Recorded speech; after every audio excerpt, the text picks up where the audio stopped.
അത് വ്യാജം ആണ് എന്ന് തെളിഞ്ഞാൽ അതിനേക്കാൾ ഗൗരവമുള്ള ഒരു പ്രശ്നമില്ല. ഞാനും ഈ വാർത്ത കണ്ടു. വ്യാജ ഒപ്പാണെങ്കിൽ ഇനി അതും കൂടിയേ ബാക്കിയുള്ളൂ. അത് വളരെ വളരെ ഗൗരവമുള്ള പ്രശ്നമാണ്. വ്യാജാണോ അല്ലേ എന്നുള്ളത് ഉടനെ തന്നെ മുഖ്യമന്ത്രി അത് വ്യക്തമാക്കേണ്ടതാണ്.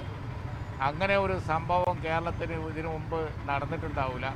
ഒപ്പ് എന്നുള്ളത് പരമപ്രധാനമാണ്. പിന്നെ സംസ്ഥാനത്ത് മുഖ്യമന്ത്രി പറയണ്ടല്ലോ. ഈ വ്യാജ ഒപ്പ് എന്നുള്ളത് അത് പറഞ്ഞത് കറക്റ്റാണ് എങ്കിൽ അതിനെപ്പറ്റി എനിക്ക് അറിഞ്ഞുകൂടാ. അത് വളരെ ഗൗരവമുള്ള വിഷയമാണ്, യാതൊരു സംശയവും ആ കാര്യത്തിൽ. ഇനി അതും കൂടിയേ ബാക്കിയുള്ളൂ. വേറെ ആൾക്ക് ചാർജ് കൊടുക്കണം. പിന്നെ ബഹുമാനപ്പെട്ട മുഖ്യമന്ത്രി പുറത്ത് പോവുകയാണ് എന്നുണ്ടെങ്കിൽ ആ ചാർജ് മറ്റാർക്കെങ്കിലും കൊടുക്കണം. അതാണ് പതിവ്. പിന്നെ ചാർജ് കൊടുക്കേണ്ട ആവശ്യമില്ല എന്നൊക്കെ പിന്നെ സാങ്കേതികമായി അവർ കണ്ടുപിടിച്ചതായി ആ കാലത്ത് പറയപ്പെട്ടിരുന്നു. പക്ഷെ വ്യാജ ഒപ്പിടാൻ യാതൊരു വകുപ്പുമില്ല.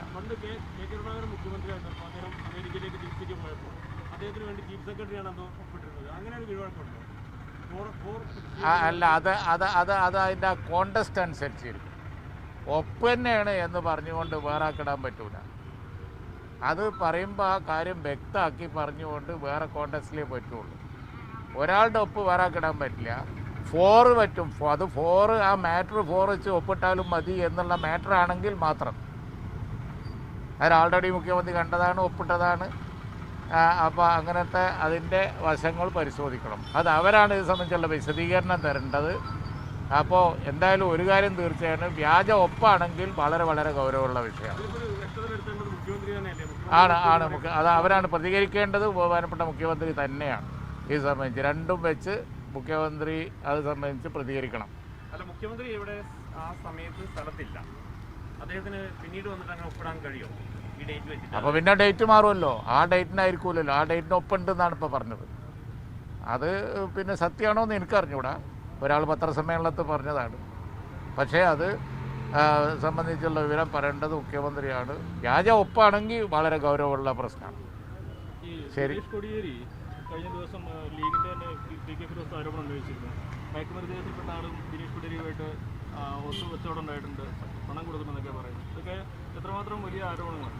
അല്ല, വളരെ ഗൗരവമുള്ളതാണ്. ഇവിടെ കർണാടകയിൽ ആ മയക്കുമരുന്ന് സംഘത്തെപ്പറ്റി വൻ അന്വേഷണം നടന്നുകൊണ്ടിരിക്കുകയാണ്.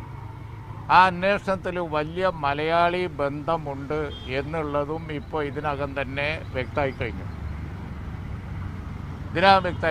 അതുകൊണ്ട് ഫിറോസ് പറഞ്ഞ കാര്യത്തെക്കുറിച്ച് ഇന്ന് പ്രതിപക്ഷ നേതാവ് പറഞ്ഞ പോലെ തന്നെ വളരെ ഗൗരവമുള്ള അന്വേഷണം നടത്തണം. അത് സംബന്ധിച്ചുള്ള മുഴുവൻ വിവരങ്ങളും പുറത്തു കൊണ്ടുവരണം. കാരണം ക്യാമ്പസുകളൊക്കെ മയക്കുമരുന്ന് കൊണ്ട് നിറഞ്ഞുകൊണ്ടിരിക്കുകയാണ്. ഈ സമയത്ത് കേരളത്തിലേക്ക് മയക്കുമരുന്ന് വരുന്ന റൂട്ട് ഇതിൻ്റെ സ്വർണ്ണക്കടത്തിൻ്റെയും ബാക്കിയുള്ളതിൻ്റെയൊക്കെ ഒരു ഉപറൂട്ടാണോ എന്നുള്ളത് തീർച്ചയായും മലയാളികൾക്ക്, കേരളീയർക്ക് അറിയേണ്ട വിഷയം തന്നെയാണ്. അതുകൊണ്ട് വളരെ ഗൗരവത്തിൽ ഇതിനെക്കുറിച്ച് അന്വേഷിക്കണം. സെൻട്രൽ ഏജൻസികൾ കൂടി ഇത് അന്വേഷിക്കണം എന്നാണ് എൻ്റെ. അത് പ്രതിപക്ഷം ഞങ്ങൾ ആ വിഷയം വളരെ ഗൗരവമായിട്ട് തന്നെയാണ് കാണുന്നത്. കാരണം സ്വർണ്ണക്കടത്തും മയക്കുമരുന്ന് കച്ചവടവും ഒക്കെ പരസ്പര പൂരിതങ്ങളായിട്ടാണ് പലതും പോയിക്കൊണ്ടിരിക്കുന്നത്. അപ്പോൾ ഇവിടെയും സൂചന അങ്ങോട്ടാണ്. അതുകൊണ്ട് അതിൻ്റെ മുഴുവൻ വിവരങ്ങളും പുറത്ത് കൊണ്ടുവരണം. അത് തന്നെയാണ് എനിക്ക് പറയാനുള്ളത്.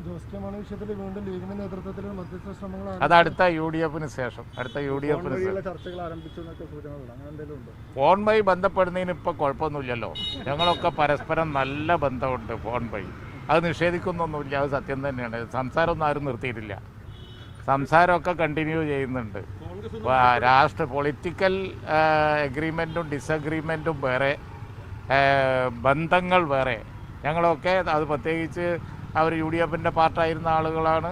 അതുപോലെ തന്നെ ഇപ്പോഴും അവർ പാർട്ടാണ്. അപ്പോൾ അതുകൊണ്ട് തന്നെ ബന്ധങ്ങളൊന്നും അറ്റുപോയിട്ടില്ല. ബന്ധങ്ങളൊക്കെ ഉണ്ട്, കമ്മ്യൂണിക്കേഷനൊക്കെ ഉണ്ട്. അതൊന്നും നിഷേധിക്കുന്നില്ല. പിന്നെ ചർച്ചകൾ തന്നെ രാഷ്ട്രീയ ചർച്ച പറഞ്ഞാൽ വ്യത്യാസമുണ്ട്. അതടുത്ത യു ഡി എഫിന് ശേഷം എല്ലാവരും കൂടി ആലോചിച്ചതിന് ശേഷം തീരുമാനിക്കും. ബന്ധമൊക്കെ ഉണ്ട്, കമ്മ്യൂണിക്കേഷനൊക്കെ ഉണ്ട്. അതൊക്കെ ഇന്നലെ ഇന്നും ഒക്കെ സംസാരിച്ചിരുന്നു. അത് ഞാൻ നിഷേധിക്കുന്നില്ല. ഏതാ അല്ല അങ്ങനെ അതിൻ്റെ കൂടുതൽ ഡീറ്റെയിൽസ് ഇപ്പോൾ കോൺഗ്രസ് ആലോചിക്കണം, UDF ആലോചിക്കണം. അതിന് ശേഷം ഇനി അത് സംബന്ധിച്ച് എന്തെങ്കിലും ഒരു സ്റ്റെപ്പ് ഇനി ഉണ്ടാവുള്ളൂ. ഞാൻ ബന്ധത്തെ പറ്റി ചോദിച്ചുകൊണ്ട് പറഞ്ഞതാണ്.